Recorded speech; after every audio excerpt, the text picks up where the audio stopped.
Hello and good evening to one and all present over here. And let us start with our lecture series that we have already been discussing.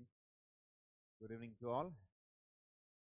And the topic that we have been talking so far is, we are covering the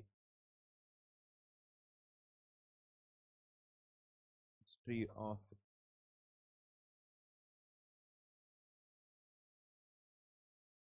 English literature, and we are primarily focusing on in this series the 17th and 18th century literature prominently, by the way. Yep, if you remember, we have started talking about.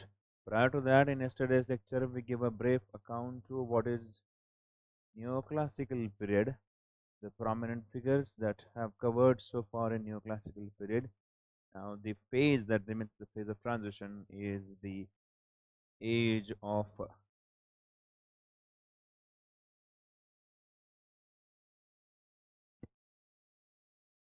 sensibility, and the third one is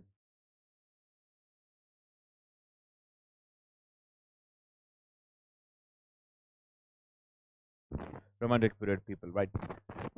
So for your consideration, Uh, in your previous lecture series, so far you have talked about the prominent figures and their contributory work. What this period particularly plays a kind of a key role in English literature and literary criticism prominently. And we also have talked about that particular period, in a way.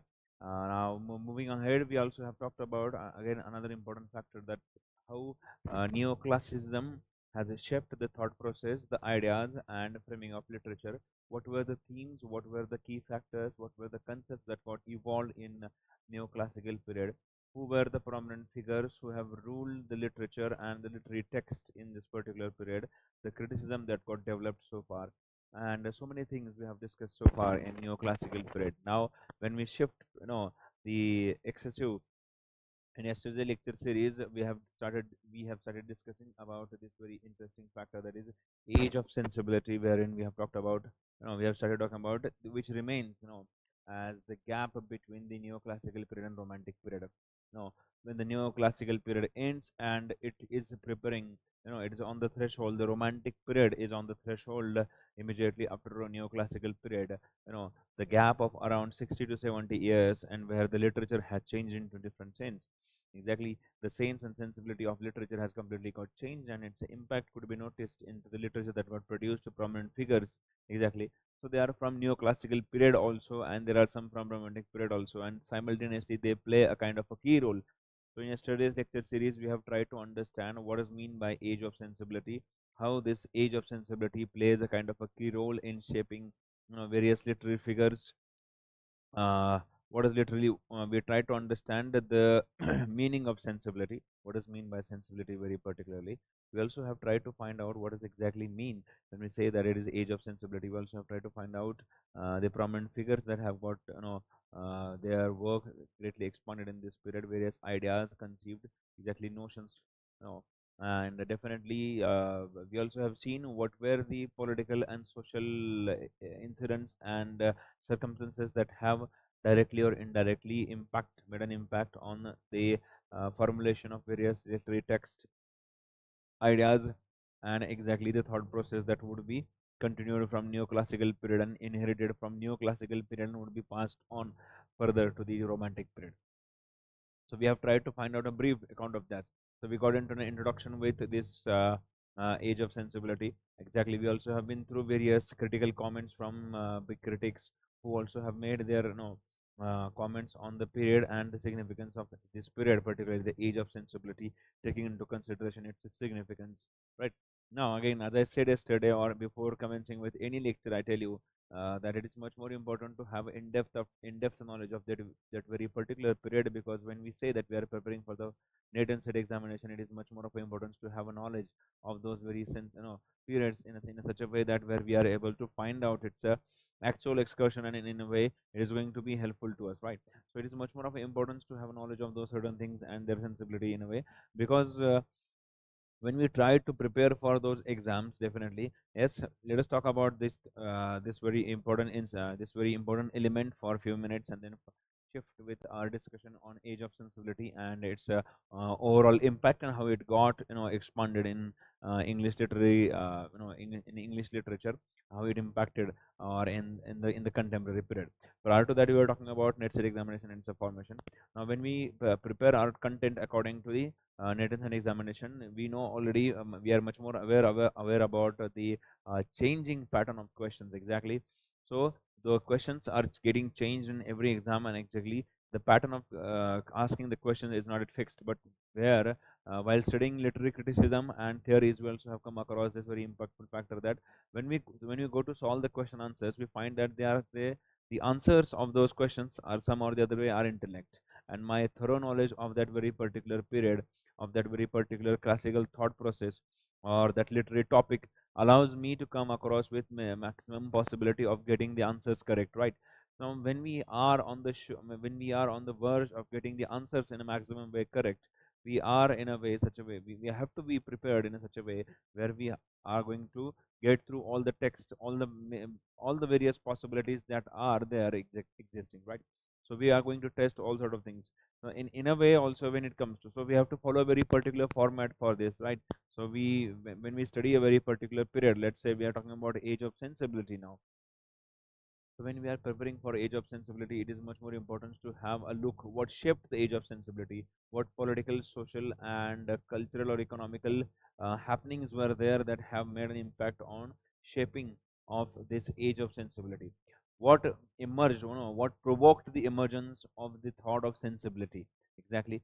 We have to study that also, or this kind of analysis, and who initiated this very thought exactly, who remain an impactful figure in the very period where this age got called as age of sensibility exactly. It is before the commencement of romantic period exactly, where imagination, fancy, individual identities exactly, commonality, the public speaking, the language, diction, decorum, style, all sort of things could see a paradigm shift as compared to neoclassical period into the romantic period. And when these two periods are compared, the in between period, that is age of sensibility, remains. So we need to study about that also. So we talk about the we need to go through the background of this very particular period, right? So in a studies lecture series only, we are just revising what we have discussed so far. We try to get to the background of this whole scenario.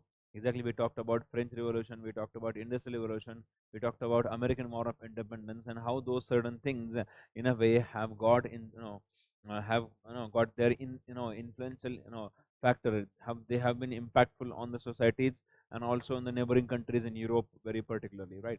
So taking this into consider the empirical order, the empirical approach of European countries, and again the rebellion thought that got conceived where they had their empirical orders established particularly, and the emergence of those revolutionary activities somehow, some or the other way, also have made an impact on literature very particularly. And so the literary thought process could be seen getting shaped according to those incidents very particularly. Directly or indirectly, they are living their impact.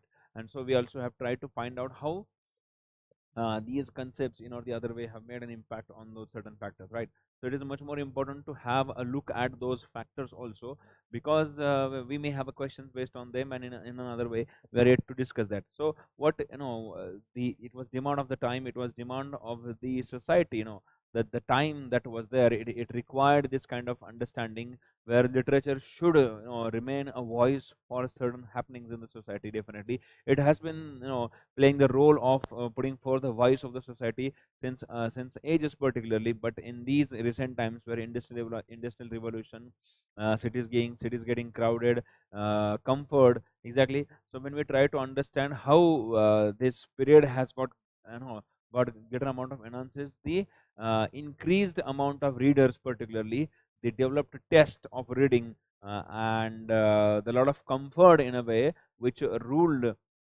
or in a way we can say provoked, the emergence of the uh, increased reading population particularly.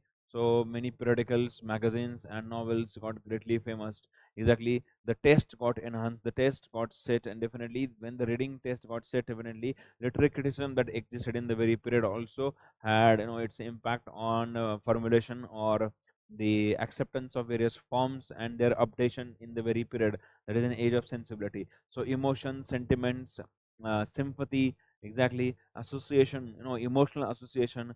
Those many certain terminologies were there that got greater amount of impact, and so accordingly literature got produced. So when we say those certain things, it is much more of importance to have a look at those impactful factors which remain significant otherwise, right?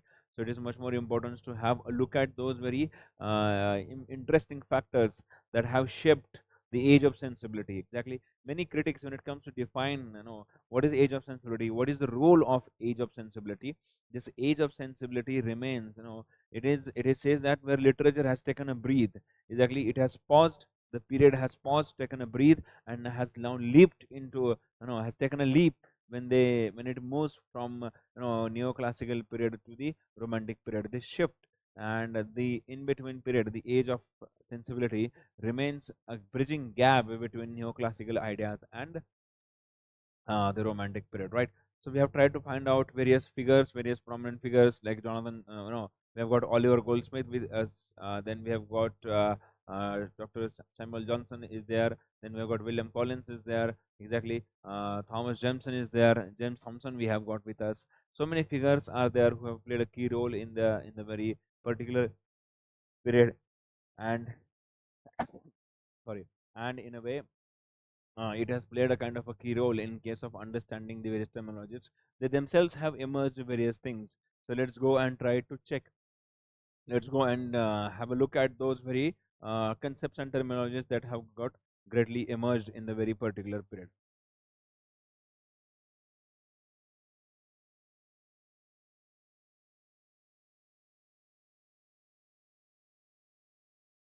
So when we were saying about the various factors for your understanding in yesterday's lecture series, when we try to understand the introductory part of this very particular period, we also have been through these, factors. We have